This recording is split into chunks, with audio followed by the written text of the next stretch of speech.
বাঙালি মাত্রই আমরা চচ্চড়ি খেতে খুব ভালোবাসি, আর সেটা পুঁই শাকের চচ্চড়ি হলে তো কথাই নেই। আজকে আমি পুঁই শাকের চচ্চড়ির রেসিপি আপনাদের সঙ্গে শেয়ার করছি। কিন্তু এই রান্নার নতুনত্ব কী আছে, এ তো প্রায় প্রতি ঘরে ঘরে হয়ে থাকে।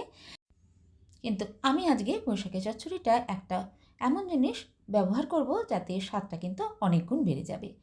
নমস্কার বন্ধুরা, আমি মহু, আমার চ্যানেলে আপনাদের সবাইকে স্বাগত জানাচ্ছি। তাহলে চলুন শুরু করা যাক বাঙালির অতি প্রিয় পুঁই শাকের চচ্চড়ির রেসিপি। এজন্য এখানে আমি বেশ খানিকটা পুঁই শাক কেটে নিয়েছি। পুঁই শাকটা প্রথমে ভালো করে ধুয়ে তারপরে পাতা আর ডাঁটাটা আলাদা করে নিয়েছি।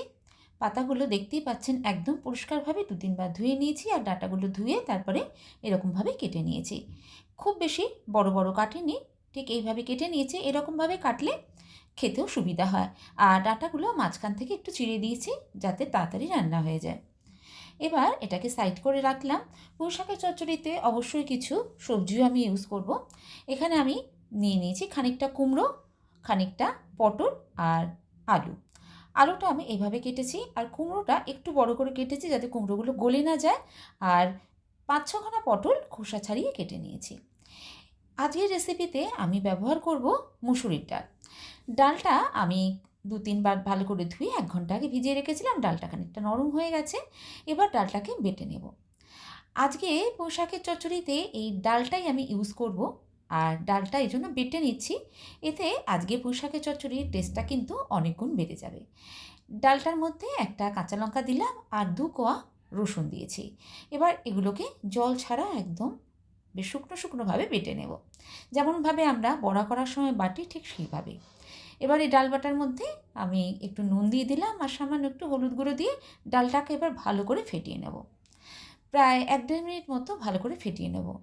ভালো করে ফেটালে ডাল থেকে আমরা যে জিনিসটা বানাবো সেটাও কিন্তু খুব সুন্দর হবে। আশা করি আপনারা এতক্ষণে বুঝতে পেরেছেন যে আমি এই ডালটা দিয়ে কী বানাবো। তবুও অবশ্যই ভিডিওটা পুরো দেখবেন, নাহলে কিন্তু অনেক কিছু মিস করে যাবেন। ডালটা ভালো করে ফেটিয়ে নিয়েছি। এদিকে গ্যাস অন করে কড়াই বসিয়ে দিয়ে কড়াইতে নিয়ে নিলাম পরিমাণ মতো সর্ষের তেল। তেলটা ভালো করে গরম হয়ে যাওয়ার পরে এবার ডাল বাটা থেকে খানিকটা করে পোর্শন নিয়ে এরকম ছোটো ছোটো করে আমি বড়ির আকারে বড়া ভেজে নিচ্ছি। ডালের বড়াগুলো খুব বেশি বড় বড় করে ভাজবো না, একটু ছোটো ছোটো করে ভাজবো। একবারে যতটা ধরে আমি প্রায় সবটাই এখানে দিয়ে দেওয়ার চেষ্টা করছি যাতে একবারেই সবকটা বড়া ভেজে নেওয়া যায়। তেলটা ভালো করে গরম করে নিয়ে এখন কিন্তু আমি তেলটাকে একদম লোতে করে দিয়েছি। ডালের বড়াটা বেশ ভালো করে যেমনটা আমরা ভেজে নিই ঠিক সেভাবেই ভালো করে ভেজে নেব। মোটামুটি লালচে করে ডালের বড়াগুলো ভেজে নেব। খুব বেশি লালচে করে ভাজবো না, কারণ এটা আমরা রান্নায় বা তরকারিতে ব্যবহার করব। ঠিক এরকমভাবে মোটামুটি লালচে করে ভেজে নিয়েছি, দেখতেই পাচ্ছেন। এবার ডালের বড়াগুলো উঠিয়ে নেব।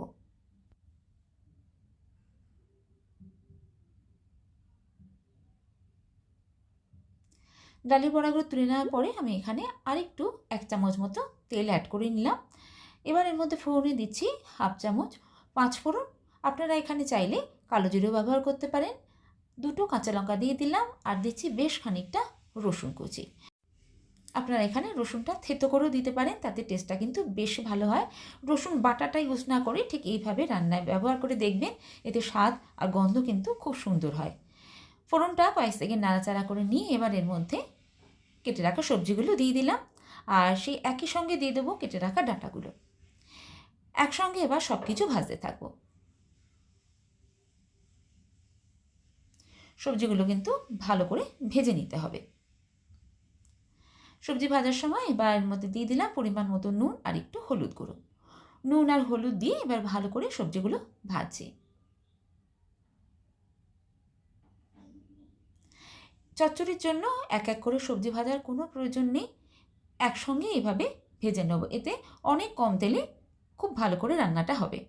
খানিকক্ষণ ভাজা করে নেওয়ার পরে এবার এর মধ্যে দিয়ে দিলাম ছোটো চামচের 1 চামচ জিরে গুঁড়ো, 1/2 চামচ ধনে গুঁড়ো আর একটু কাশ্মীরি লঙ্কার গুঁড়ো আমি ইউজ করেছি। আপনারা চাইলে এখানে গুঁড়ো লঙ্কাও ইউজ করতে পারেন।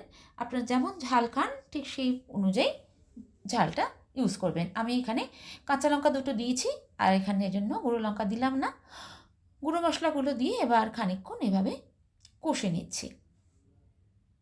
মিডিয়াম টু লো ফ্লেমে রেখে মশলাগুলোর সাথে সবজিগুলো ভালো করে কষে নেওয়ার পরে এবার এর মধ্যে শাকটাকে যোগ করে দিচ্ছি। শাকটাকে আমি একটু কুচিয়ে নিয়েছি।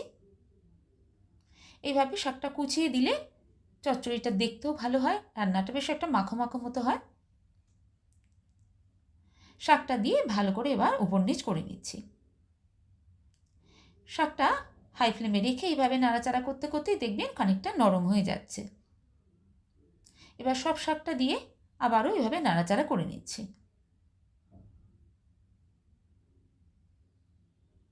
ভালো করে শাকের সঙ্গে সবজিটা মিশিয়ে নিয়ে একটু ভেজে নেব।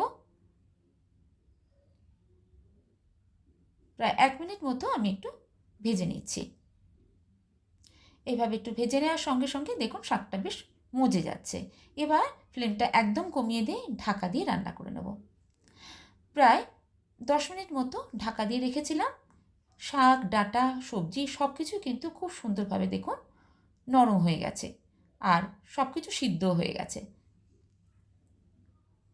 এইভাবে রান্না করে নেওয়ার পরে এবার এখানে আমি জল দেব। যে মিক্সারের জারে ডালটা বেটেছিলাম তার গায়ে অনেকটাই ডাল লেগেছিল, সেটা ধুয়ে জলটা দিয়ে দিলাম। এবার আরেকটু জলও আমি এর মধ্যে দেব। জলটা দেওয়ার পরে ভালো করে একবার নাড়াচাড়া করে নিচ্ছি।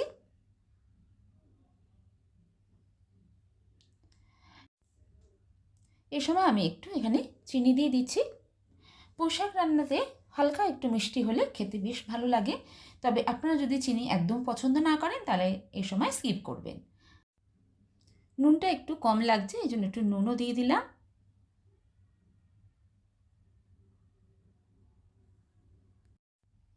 এবার এর মধ্যে ডালের বড়াগুলো দিয়ে দেব। ডালের বড়াগুলো রান্নার মধ্যে ভালো করে মিশিয়ে দিয়ে মিডিয়াম ফ্লেমে রেখে আরও 1-1.5 মিনিট মতো রান্না করে নেব।